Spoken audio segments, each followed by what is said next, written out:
to my live where I will read from the book The Golden Urn by Dr. Max Oidtmann. We are currently snowed in because of unexpected storms in the south.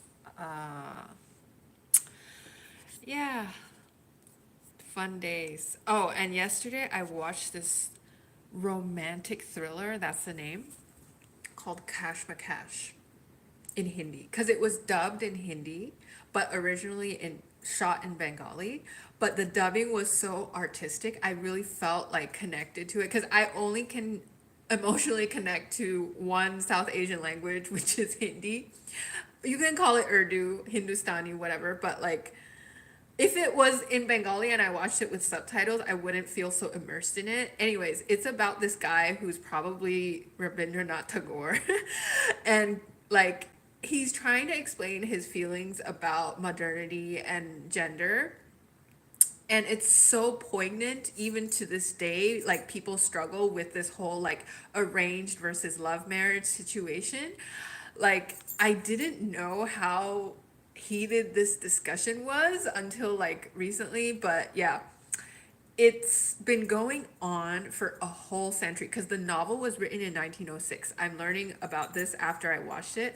And the film itself, which was recently uploaded by Ultra Filmy on YouTube, they're like so realistic. The costume design, the sentiments, the historical books around like this lawyer figure who ends up with this like ultra pious Hindu girl. I think that was also part of the backdrop, is that like on the outside people are campaigning against child marriage, at least the elite educated men, but then a lot of them are married to child brides. So like the British are just like, haha, we know what you're doing, but then like they have to kind of give some leeway for democratic discussion, otherwise like everyone's gonna storm the viceroy's house. Like that's just the delicate balance the British have to manage. Because it's like if they don't give some apples, everyone's gonna come for like the viceroy's head. So that's just what's going on in this turbulent moment. And like Bengali intellectual babus, badraloks are trying to capture it through art, so they don't get like, I don't know, posthumously ridiculed for their silence or outspokenness. Like both ways, could have gotten them in dire straits, but they were smart people. That's the thing. It's better to be smart sometimes, and in other times it's better to be dumb. So the Bengali people were like, we need to be smart about this. So they created like artworks. And that's also the thing. It's like when Europeans have the Passion of Christ to reenact every year to make sure like, oh, everyone's on the same page, like the community, the elites, and the clergy are on the same page, they have theater. So then Bengalis were like, we need to have our own theater. So then they made like modern theater a thing, and then now we are so fortunate that it's still a thing. That being said, let's get into Qing drama. One thing from my friend, she also used to like say how she learned about Tibetan Buddhism for the first time was through these historical TV shows. Yeah, for those of you who live in the age of social media, like people from our generation used to watch TV serials. The arrival of the Golden Urn in Tibet in late 1792 and its installation in the Jokang is perhaps the main reason the temple became a focal point for formal encounters between Qing and Tibetan officials in 1793. By the end of the year, Jokang also possessed a register of Tibetan language translations of Qing official proclamations that had been issued over the course of the year. Known simply as the Record of Royal Pronouncements from the Water Ox Year, it can serve as a rough guide to what Tibetan lay and ecclesiastical officials of the Ganden Podrong government might have known about Qing policy as it evolved from 1792 through 1793. This register contained a full copy of 29 articles, as well as Tibetan language translations of imperial edicts mandating the Golden Urn and describing the case against Erdeni Pandita Hutuktu. So there's some controversy about who gets to be the Pandita of that generation between the Qing and the Mongols and the Tibetans. So yeah, so I think Qianlong eventually got his way. That's how you can see the Qing Empire consolidating its power. There are many books about this subject outside of the Tibetan Buddhist discussions, so you can look up the historiography if you're interested. Among the first of these is the Water Ox Year Edict Chuklung Wangju. The document begins with a brief history of its long journey from Manchu to Tibetan and from Beijing to Lhasa. Passed from the throne to the Grand Council on May 28th, the edict then languished for 4 months until on September 24th, the Court of Colonial Affairs produced a Chinese translation of the Manchu original. This was forwarded to Tibet via the office of the Sichuan Governor General and arrived in Lhasa on October 19th, whereupon a Tibetan language translation was finally produced. This edict marked the throne's fourth attempt to broadcast its evolving justification for the Golden Urn to a broader audience beyond the imperial bureaucracy and its field agents. It is the first, however, for which there is a contemporaneous Tibetan translation extant in the archives. The Water Ox Year Edict is therefore the earliest imperially sanctioned written Tibetan language statement of the underlying rationale for the law on the Golden Urn known to have circulated in Tibet.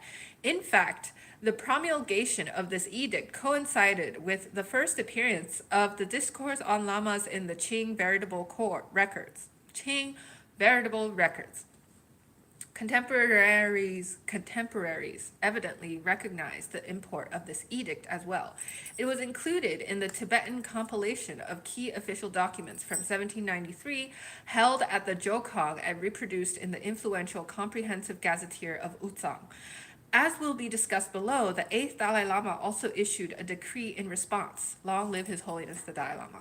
By the way, the Qianlong Emperor was like paranoid about Gurkhas, and then this kind of spiraled into this whole like, I need to reform Lamaism.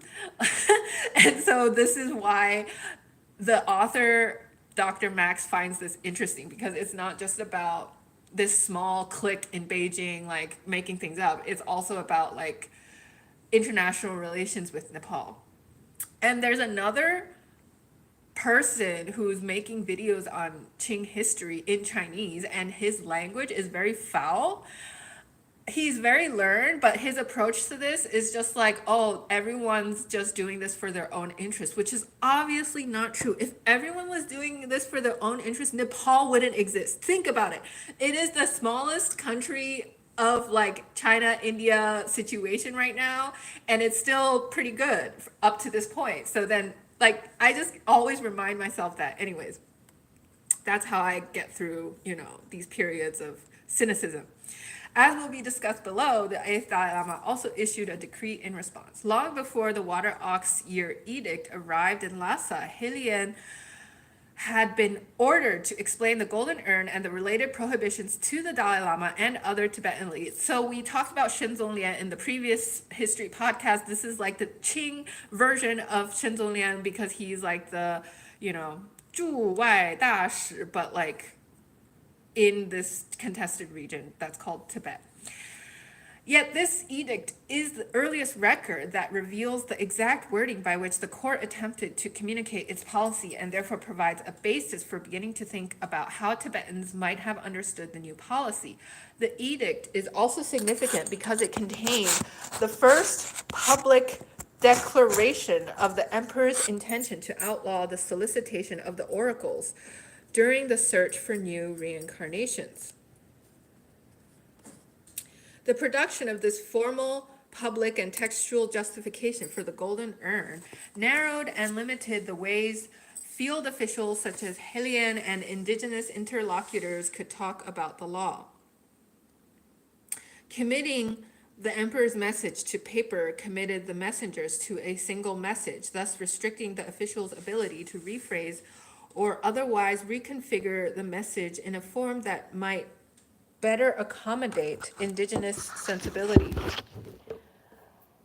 If you are interested in a comparison, there's also a lot of work done on Ottoman history and how the Ottoman emperor did similar things to Arabs in the reign of Ottoman empires.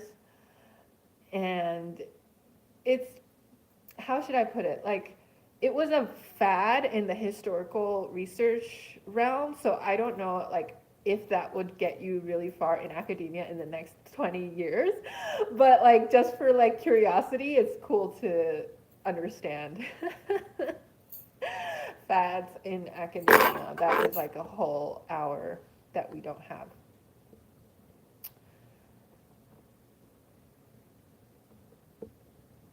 Qianlong was not unaware of these dangers, as illustrated in the preceding section. The deliberate pace at which the throne revealed information about the selection of Erdeni Pandita's reincarnation, the preference for personal private communications, and even his reluctance to spell out all the details of the Golden Urn ritual are all evidence of the degree to which the Qianlong emperor appreciated the utility of ambiguity. Having just received Helian's report on his final test of the oracles and the transcripts of the interrogations of the Dalai Lama and the Lamo oracle, as well as Sungyun's and Kyushu's earlier reports on Nawang Dasi and Tusia Tukan, the emperor felt now he had sufficient evidence from both Mongolia and Tibet to mount a renewed effort to forbid Mongol and Tibetan nobility from seeking reincarnations among their kin and ban the use of oracles in the recognition process. The edict did not, however, mention the results of the search for the Erideni Pandita Khotoktu. The emperor had still not received Kuishu's report on the mood of the Mongols. Although the Ambans in Lhasa and the staff of the Grand Council would have found little new in the emperor's edict of May 28th, from the perspective of Tibetan officials and the 8th Dalai Lama, the message must have been galling. I'm not quite sure what galling means. Let's check. I think it means terrifying. Okay, galling. Annoying, humiliating. So the Tibetan officials found the edict to be humiliating. The edict began with a succinct announcement that the steward, Nawang Dasi, attempt to have Tusia Tukan's son identified as Khotoktu was wrongdoing, and that the Dalai Lama's sanction of the Lamo Chokyong's decision constituted complicity in the crime. In the subsequent exposition of the Tusia Tukan scandal, the edict construed the Dalai Lama's statement into admissions of, if not quite guilt, certainly gross ignorance. Quoting directly from the depositions of the Dalai Lama and the Lama oracle, the edict undermined the authority and integrity of the Dalai Lama. Although it allowed him to protest that he had always found the Lama Chokyong to be credible, the subsequent presentation of evidence contradicted his account. Translated back into Tibetan, the testimony of the assistant to the Lama oracle asserted that the medium was bribed with goods and that the questions put to the oracle were contrived in such a manner that he could not but point to the son of the Tusia Tukan. If the Dalai Lama actually read this text, which I suspect he did, he would have been reading his own words after they had passed through a minimum of 4 stages of translation. Tibetan to Chinese, Chinese to Manchu, Manchu to Chinese, then Chinese to Tibetan. Qianlong's message in the edict can be summarized as follows. What did Qianlong say?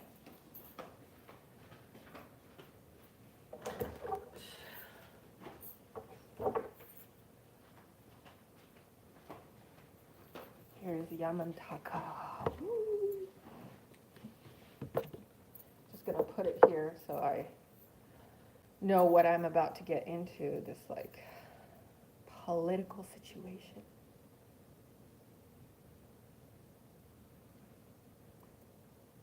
Shout out to Ajalopsang. She is going to give birth. Let's hope it's a good one. Health and happiness to her and her family. First, the emperor arrogated to himself the roles of both patron and priest. He made this claim on the basis of the Dalai Lama's relative youth and ignorance, expressed in the following terms. Since this Dalai Lama is still young, he is still in the early stages of study, and it is impossible that he has acquired higher forms of perception. Thus, when asked to identify a Hotuktu, he is only able to call upon the prophecies of the Lama Chokyo. In contrast, the emperor claimed a long personal history of Buddhist study as well as the tradition of patronage by his royal state. Since I ascended the throne, 58 years have passed. I have sought out the learning of Mongolia and Tibet, and although I have studied for only 50 plus years, my dynasty has always protected the teachings of the Buddha. The teachings of the Buddha. Such knowledge also provided him with the following perspective. What is he about to say now? Not only has the behavior of the clergy fallen into wickedness, but also the cravings of the Mongols and Tibetans for material things bear no resemblance to before. They no longer possess single-minded devotion to the religious laws of the Buddha. Faced, therefore, with a crisis in the Gelug Church, these are the words of Dr. Max Oidtmann. The emperor argued that it was his obligation to subject Mongols and Tibetans to his law. Moreover, he felt that his recent success against the Gurkhas had proven the benefits of such control. Qianlong stated, recently there arose great discussion because of the conflict over property involving the Sharmapa. Due to the vast strength of my dynasty, peace was established. Similarly, the distant land of Tibet and all the Mongol Jassaks must necessarily be placed under the court of Mongol affairs, which will render fair justice if conflicts again arise. However, the translator of this passage made a significant adjustment between this text and the Manchu and Chinese language versions. Where the original edict states that all the Mongol Jassaks should be placed under the governance of the Court of Colonial Affairs, the Tibetan text has Tibet and the Mongol Jassaks, thus clarifying how Tibet would now fall under the jurisdiction of an institution that, from its Tibetan language name at least, would seem to have only supervised Mongol affairs. This is also like where the KMT was trying to do, right? Like they were introducing the Meng Zhang Wei Yuan Hui into Tibet. This is Mongol short form and Tibet in the early modern era. That's the academic term, early modern.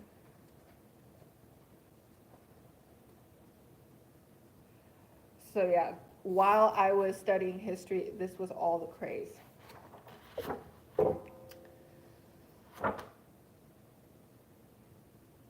And you can't say that for the United States because it didn't exist when...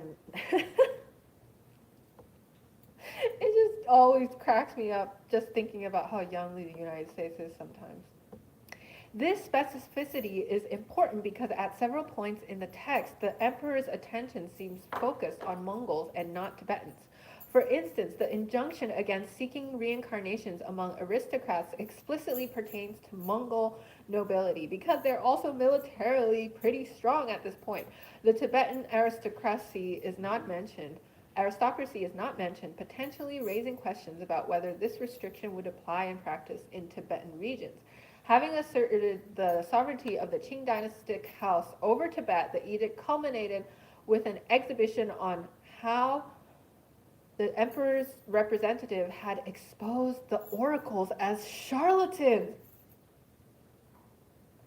As for the Chokyang's mediums, they are the equivalent of the spirit possession that occurs in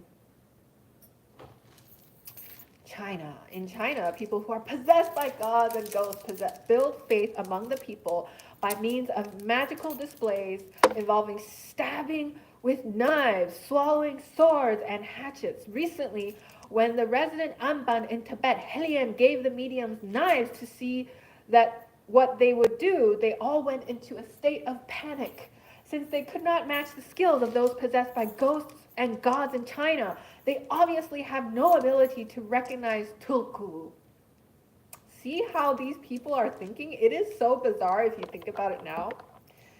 Thus, the throne restaged the contest between the shamans of the interior and the oracles of Tibet in written form for widespread distribution. This is horrifying. Like, imagine if Donald Trump, the current president of the United States, was like, everyone in America, go fight spiritually with so and so. I would not wish that on anyone. Anyways, on the basis of this test, the emperor rested his case for why it will never be again acceptable to make identifications using Chokyong, like the oracles. I only knew about the Nechung oracle, and the State Department also visited Ganj and was blessed by the Nechung oracle. And in this case, it is actually a different oracle that became like under scrutiny, under like a microscopic scrutiny. Excuse me. As the Manchu language original makes clear, the emperor envisioned the elimination of the oracles from the process as a victory by means of legislating.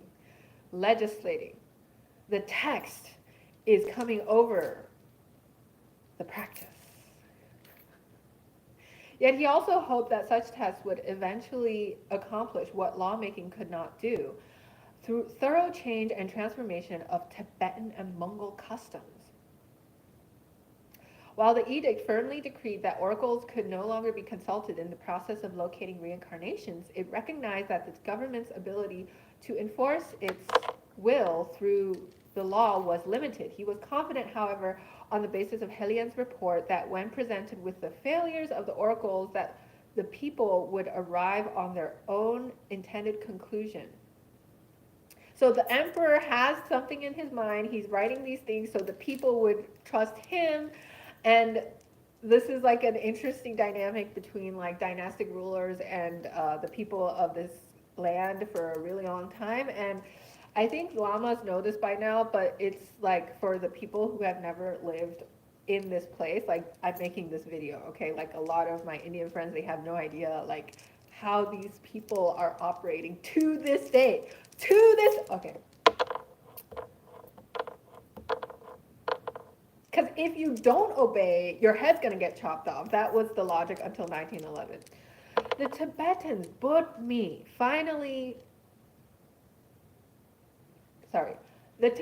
Bodmi universally find the oracles credible for many years, have never tested them because when asked about trifling matters, they make accurate predictions. It is unnecessary to issue a command instantly outlawing their prophecies. Naturally, it is not necessary to prohibit Tibetans from making inquiries of the Chokyong with regard to minor personal matters. As for the Chokyong, they will gradually weaken and over time will definitely disappear on their own accord. This is like an elite speaking about this. The Qing strategy for the elimination of the oracles hinged on two assumptions. First, that Tibetans would recognize the shamans of the interior and the Chokyong as comparable. And second, that Tibetans would also accept the method public tests of the oracles by Qing officials as an acceptable way of disproving the oracles. Both of these assumptions reflect hierarchical systems of knowledge anchored in the purported intellectual authority of the emperor. The first operated from an implied hierarchy of divination technologies in which shamans were superior to mediums. The second assumption reflected the imposition of a particular method for generating and interpreting empirical information. The vision of a future Tibet free of oracles was a peculiar and paradoxical expression of Qianlong era Qing colonialism. Qualified support from the Dalai Lama. The depositions of both the Dalai Lama and the oracle of the Lama Chokyong indicate that although Tibetans may have seen the shamans and mediums as both speaking on behalf of deities and spirits, they had different expectations for the use of the oracles and different standards for evaluating the accuracy of their prophecies or actions more generally. As mentioned above, the Dalai Lama and the Lama oracle engaged in several strategies to deflect Qing interrogations. They also asserted a vigorous defense of the oracles. First, both the medium and his assistant insisted upon the complex and often indeterminate nature of seeking prophecies. The following exchange between Helian and the medium of the Lama Chokyong illustrates these differing expectations. Helian asked, "If you are truly able to make requests of the gods, why did you not spontaneously and immediately point out the name of the rebirth when Nalandasi had asked you to become possessed by the deity? Why was it that even after several attempts you still had not made an identification? You obstinately prevaricated, saying that you had to wait for Nalandasi to provide a letter stating the ages and year of birth of Cheden Dorje and his wife, along with those of their son. Then, only after they delivered silver and satins did you identify the son of Cheden Dorje. How can you recognize the son of Tusiatu Khan if you originally said that the reincarnation would emerge in an average household? It is obvious that the son of the Khan received special consideration. Nalandasi bribed you. You most definitely have no innate ability with spiritual possession. Moreover, it is obvious that on a daily basis you fake possession in order to trick the stupid Tibetans out of their money and goods. Today, the truth has finally been exposed. Do you still dare make a false confession? The oracle prostrated, and responded, I have been an oracle for generations. It is commonplace for people to come to Tibet to seek reincarnations. Some ask, in what place? Others ask, which of these one or two, or even of these 3 or 5 names is the one? Frequently, there are identifications that are not correct, and they are asked to renew the search. The first few times he approached us, Nalandasi did not tell us the number of candidates or their names. He only asked where the reincarnation had taken birth. Therefore, the prophecy told him to search in his home region. Without having returned to his home, he persistently asked us to see if it was either of the names that he delivered to us on the basis of previous answers. I could not refuse to make an identification for him. Therefore, I again checked, and the protector indicated that it was Chiden Dorje's son. The stamp of the Chokyon placed above his name is authentic. This and similar types of matters have always been handled in this manner. Moreover, as for the relationship between myself and the Tusiatu Khan, there were no dealings between us. Nalandasi never insisted that the protector choose between these two people. He only wanted to know if the reincarnation was one of those two people. Thank you so much for listening, guys. I'm going to sign off now and stay warm, take care, and I'll see you in the next video.